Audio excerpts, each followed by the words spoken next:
विश्व के सभी मेरे साथियों को राजरत्न अम्बेडकर की ओर से जय भीम, नमो बुद्धाय। हम लोग डॉक्टर बाबा साहब अम्बेडकर जी द्वारा लिखित महार वो कौन थे और वो अछूत कैसे बने, इस प्रबंध को हम लोग जानने की कोशिश कर रहे हैं।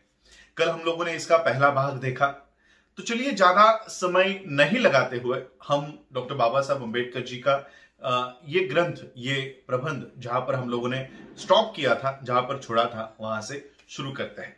तो चलिए इस भाग को हम लोग शुरुआत करते हैं।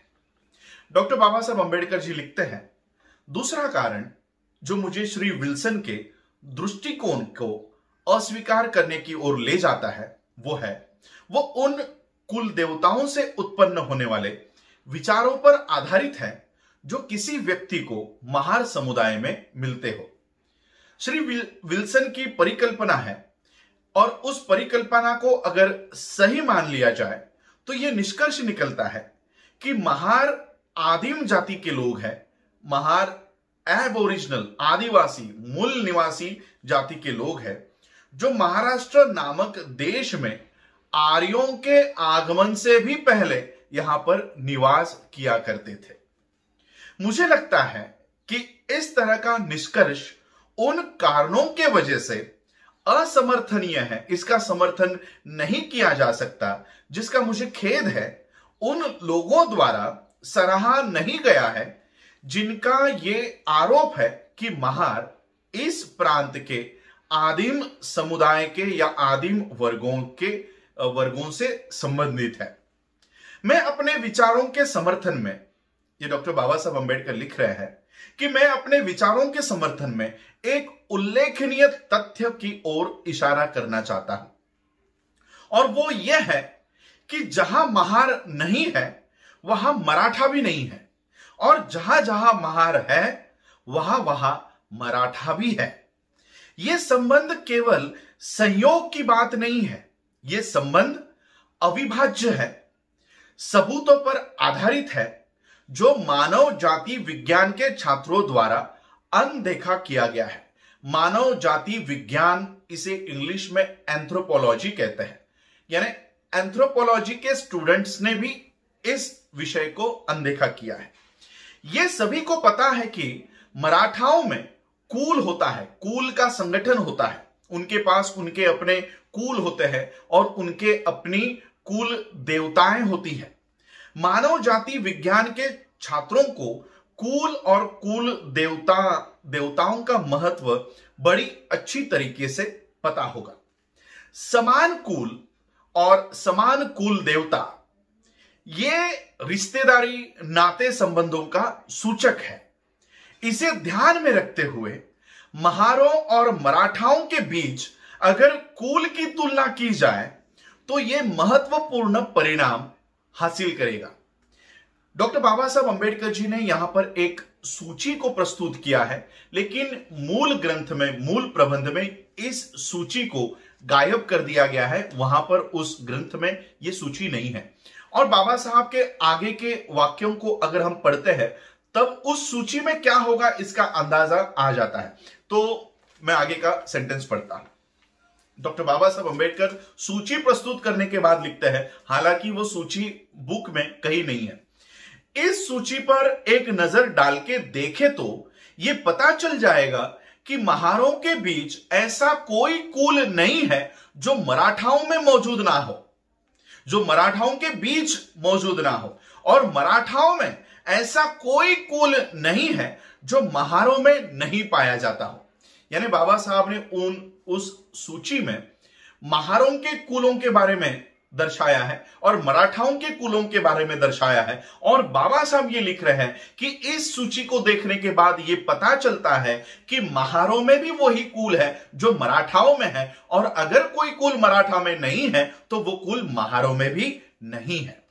अगर मानव जाति विज्ञान के इस प्रस्ताव पर भरोसा किया जाए तो इस बात का समर्थन ये प्रस्ताव इस बात का समर्थन करता है कि समान कुल, अगर इस बात का समर्थन किया जाए कि समान कुल रिश्तेदारी का सूचक है, नाते संबंधों का सूचक है, तो महार और मराठा अपने आप में ये सगे संबंधी है, ये रिश्तेदार हैं और ये सगे संबंधी समुदाय का निर्माण करते हैं।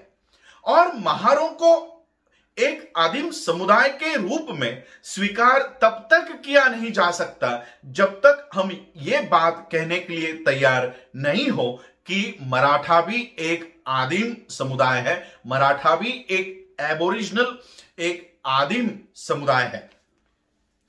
मराठा आर्य है या गैर आर्य है, ये सवाल, ये ऐसा सवाल है जिस पर एक मत नहीं है।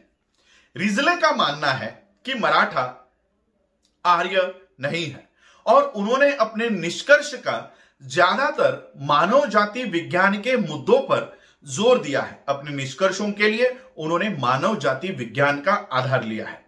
अन्य लोगों ने रिजले के इस दृष्टिकोण का विरोध किया और निष्कर्ष निकाला कि मराठा आर्य है और इस तर्क से कि रिजली के मानव जाति विज्ञान की आपत्तियों को दूर करने की कोशिश की है और उन्होंने बताया है कि आर्य आक्रमणकारियों की 2 लहरें भारत में हुई और मराठा जो है ये दूसरे लहर से संबंधित है। यही कारण है कि उनके मानव जाति विज्ञान के मापदंड ये रिजले द्वारा माने गए मापदंडों से मेल नहीं खाते। दूसरी परिकल्पना इस तथ्य से कुछ समर्थन प्राप्त करती है।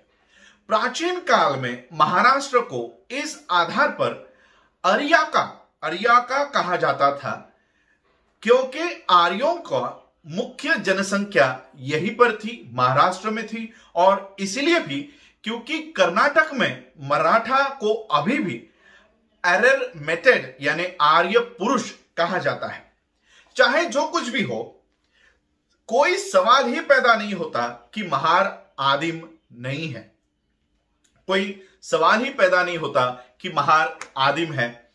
इस कथन के समर्थन में जो कुछ भी कहा गया हो, इसके अलावा अन्य सीमा चिन्ह और उत्तरजीविता उपलब्ध है जो इस दृष्टिकोण के समर्थन में भरोसा किया जा सकता है।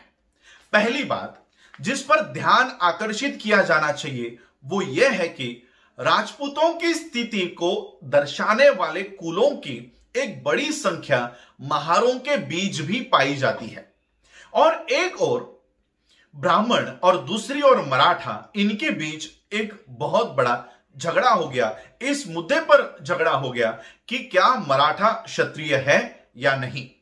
इस पर यह परीक्षण किया गया कि मराठाओं का कुल क्या उन 96 कुलों में से एक है या नहीं जो राजपूतों में होते हैं और जिनसे राजपूतों को क्षत्रिय होने का दर्जा प्राप्त होता है।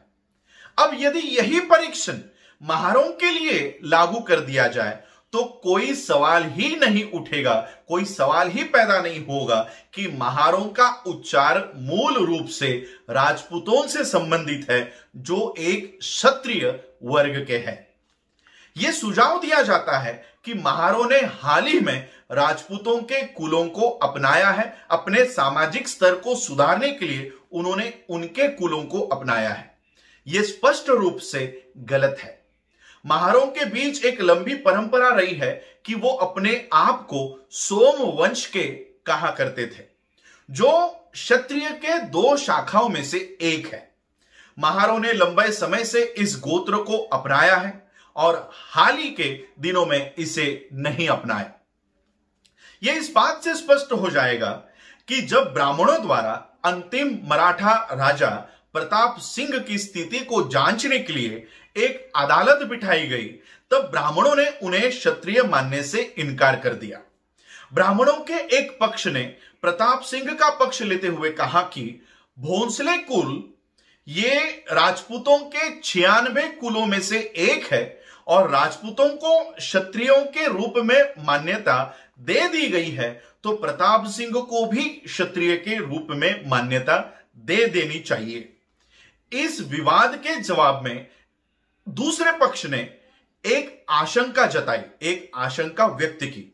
उनका तर्क यह था कि अगर इस विवाद को सही माना जाए और प्रताप सिंह को, क्योंकि उनका भोसले कुल राजपूतों के कुलों में से एक है, अगर इस तर्क को सही माना जाए तो सभी महारों को भी क्षत्रिय होने का दर्जा देना होगा, क्योंकि राजपूतों की तरह उनमें भी कुल होते हैं, महारों में भी कुल होते हैं। इस जांच के परीक्षण के अलावा यह सच बना रहता है कि महारों ने जो कोई कुल अपनाए थे वो कोई नई घटना नहीं थी, इसलिए महार आदिम नहीं है, महार आदिवासी नहीं है, महार प्राचीन नहीं है। इस विचार के समर्थन में ये मेरी एक राय है। डॉक्टर बाबा साहब अंबेडकर जी अपनी दूसरी राय रखते हैं, और वो दूसरी राय क्या है ये जानेंगे अगले एपिसोड में। आज आप लोगों ने मुझे सुना, उसके लिए आप सभी लोगों का आभार, धन्यवाद। जय भीम, जय भारत, जय बुद्ध।